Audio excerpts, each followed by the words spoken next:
नमस्कार दोस्तों, हमारे चैनल सेट जी के पॉइंट में आप सभी का स्वागत है। हमारे वीडियो को ज़्यादा से ज़्यादा लाइक करें और वीडियो चैनल को ज़्यादा से ज़्यादा सब्सक्राइब करें और वीडियो को ज़्यादा से ज़्यादा शेयर करें दोस्तों। चलो शुरू करते हैं दोस्तों वीडियो को। वह वर्णक जो वनस्पतियों को पराबैंगनी किरणों के दुष्प्रभाव से बचाता है वह कौन सा है? दोस्तों वह वर्णक कौन सा है जो वनस्पतियों पे जो है पराबैंगनी जो किरणें होती हैं इनके जो है पराबैंगनी के किरणों का दुष्प्रभाव से वनस्पतियों को बचाता है? तो वह वर्णक है फाइकोसाइनिन।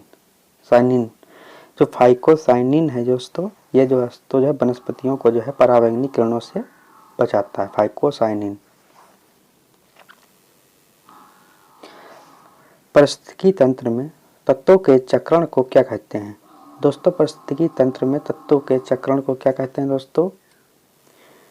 तो जैव भू रासायनिक चक्र।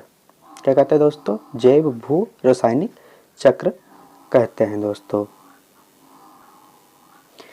एक मनुष्य के जीवन को पूर्ण रूप से धारण करने के लिए आवश्यक न्यूनतम भूमि को क्या कहते हैं दोस्तों? दोस्तों एक मनुष्य के जीवन को पूर्ण रूप से धारण करने के लिए आवश्यक न्यूनतम भूमि को क्या कहते हैं दोस्तों? पारिस्थितिकी पदछाप। क्या कहते हैं दोस्तों? पारिस्थितिकी पदछाप कहते हैं दोस्तों। कौन सी गैस हीमोग्लोबिन से संयोग कर रक्त में एक विषैला पदार्थ बनाती है दोस्तों? कौन सी गैस है दोस्तों जो हीमोग्लोबिन से संयोग करके रक्त में विषैला पदार्थ बनाती है दोस्तों? तो कौन सी गैस है दोस्तों? Carbon dioxide. भोपाल दुर्घटना में कौन सी गैस का रिसाव हुआ था दोस्तों? भोपाल दुर्घटना में कौन सी गैस का रिसाव हुआ था दोस्तों? तो ये हुआ था मीथेन आइसोसाइनाइड का। किसका हुआ था? मिथाइल आइसोसाइनाइड का हुआ था दोस्तों। किस वायु प्रदूषक के कारण मनुष्यों में तंत्रिका तंत्र संबंधी रोग पैदा हो जाता है दोस्तों? किस वायु प्रदूषक के कारण मनुष्यों में दोस्तों सांस संबंधी बीमारियां होती हैं दोस्तों? तो ये दोस्तों है सीसा। यह दोस्तों पेट्रोलों में पहले पाया जाता था, अब इसकी जगह पे अल्कोहल को मिलाया जाता है दोस्तों।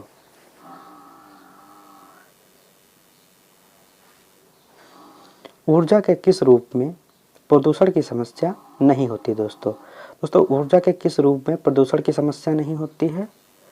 तो यह सौर ऊर्जा में प्रदूषण की समस्या नहीं होती है दोस्तों।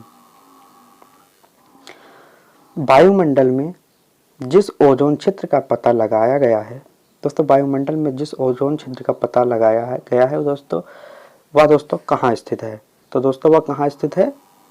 अंटार्कटिका के ऊपर स्थित है दोस्तों।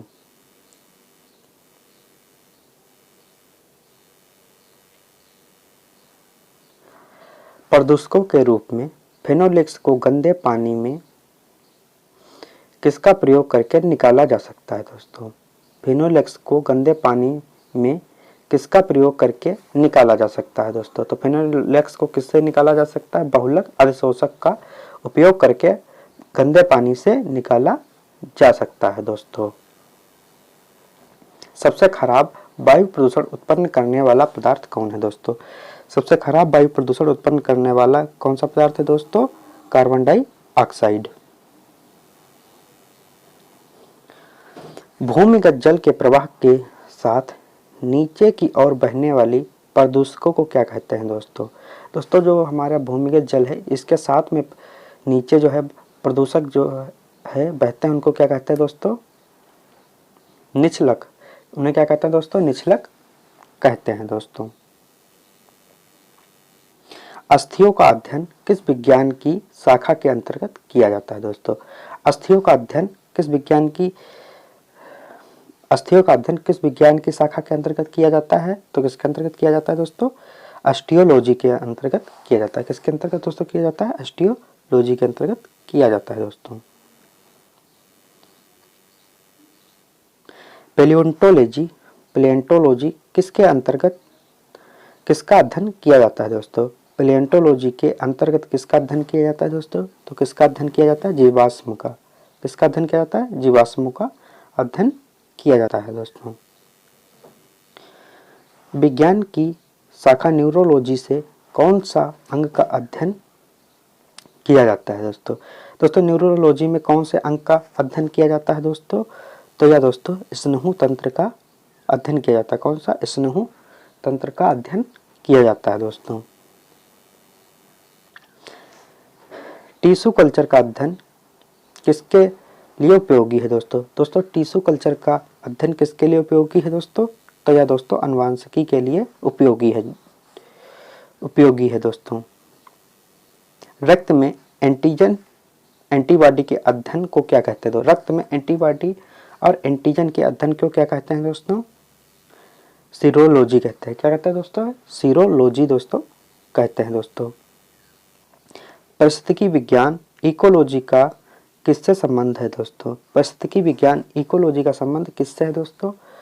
तो यह दोस्तों है शरीर संरचना एवं वातावरण से है दोस्तों। हरगोविंद खुराना को किस क्षेत्र में प्रतिष्ठित नोबेल पुरस्कार मिला है दोस्तों? तो किसमें मिला है दोस्तों? हरगोविंद खुराना को नोबेल पुरस्कार किसमें मिला है दोस्तों? तो यह दोस्तों चिकित्सा विज्ञान में मिला है। किसमें? चिकित्सा विज्ञान में मिला है दोस्तों। वह वैज्ञानिक कौन है जिसने पहली बार रुधिर परिसंचरण की व्याख्या की थी दोस्तों? वह वैज्ञानिक कौन है जिसने पहली बार रुधिर परिसंचरण की व्याख्या की थी दोस्तों? कौन है दोस्तों? हार्वे ने दोस्तों पहली बार रुधिर परिसंचरण की व्याख्या की थी दोस्तों। हृदय का पहला परिस्थापन किसके द्वारा किया गया था दोस्तों? हृदय का दोस्तों पहला ट्रांसप्लांट किसके द्वारा किया गया था दोस्तों? तो यह दोस्तों डॉक्टर क्रिश्चियन नवार्ट द्वारा किया गया था दोस्तों। किसके द्वारा? डॉक्टर क्रिश्चियन नवार्ट द्वारा किया गया था दोस्तों। डीएनए की संरचना को सबसे पहले किसने रेखांकित किया था दोस्तों? डीएनए की संरचना को सबसे पहले किसने रेखांकित किया था दोस्तों? वाटसन और क्रिक ने किया था दोस्तों।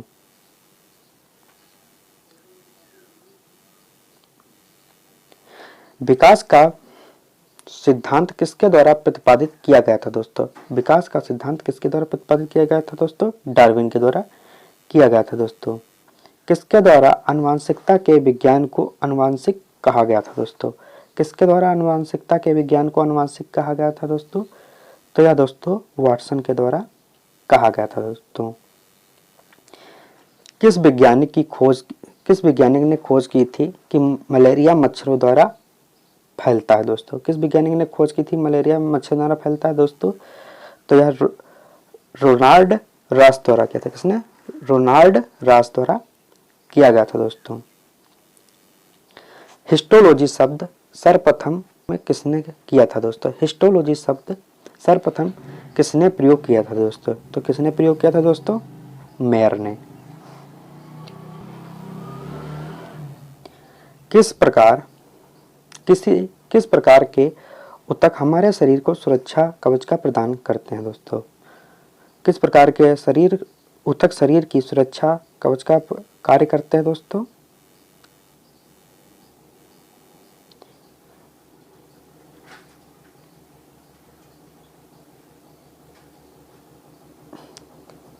कौन है दोस्तों? एपिथेलियमी। कौन दोस्तों है? एपिथेलियमी ऊतक जो है हमारे शरीर को दोस्तों सुरक्षा प्रदान करने का कार्य करते हैं दोस्तों।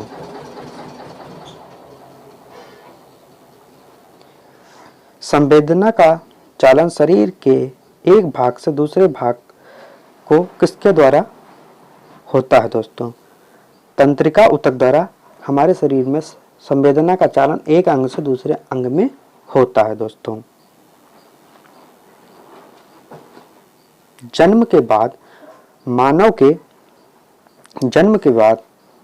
के किस ऊतक में कोई कोशिका विभाजन नहीं होता है दोस्तों? जन्म के बाद मानव के किस ऊतक में कोई कोशिका विभाजित नहीं होती है? तो किसमें नहीं दोस्तों? में कोई भी कोशिका विभाजित नहीं होती है दोस्तों। डबल डीएनए का हेलिक्स मॉडल किसने दिया था दोस्तों?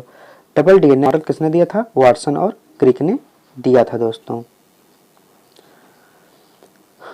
माता पिता के गुण उसकी संतान में किसके द्वारा स्थानांतरित होते हैं दोस्तों? माता पिता के गुण उसकी संतान में किसके द्वारा स्थानांतरित होते हैं दोस्तों? तो ये होते हैं गुणसूत्र द्वारा स्थानांतरित होते हैं दोस्तों।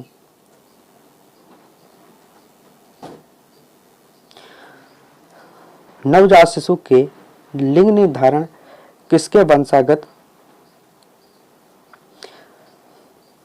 नवजात शिशु के लिंग का निर्धारण किससे वंशागत हुए गुणसूत्र द्वारा किया जा सकता है दोस्तों?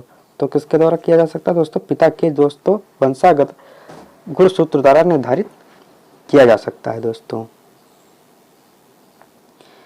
एक सामान्य मनुष्य शुक्राणुओं में ऑटोसोम की संख्या कितनी होती है दोस्तों? एक सामान्य मानव में शुक्राणुओं में ऑटोसोम की संख्या कितनी होती है दोस्तों? 22 जोड़ी होती है दोस्तों। डीएनए उंगली छाप की प्रयोग किसकी पहचान के लिए किया जाता है दोस्तों? तो यह दोस्तों चोरों की पहचान के लिए किया जाता है दोस्तों। मलेरिया परजीवी तथा अमीबा को किस श्रेणी में रखा जाता है दोस्तों? तो यह किस श्रेणी में रखा जाता है? प्रोटोजोआ में रखा जाता है दोस्तों। नमस्कार दोस्तों, जय हिंद, जय भारत।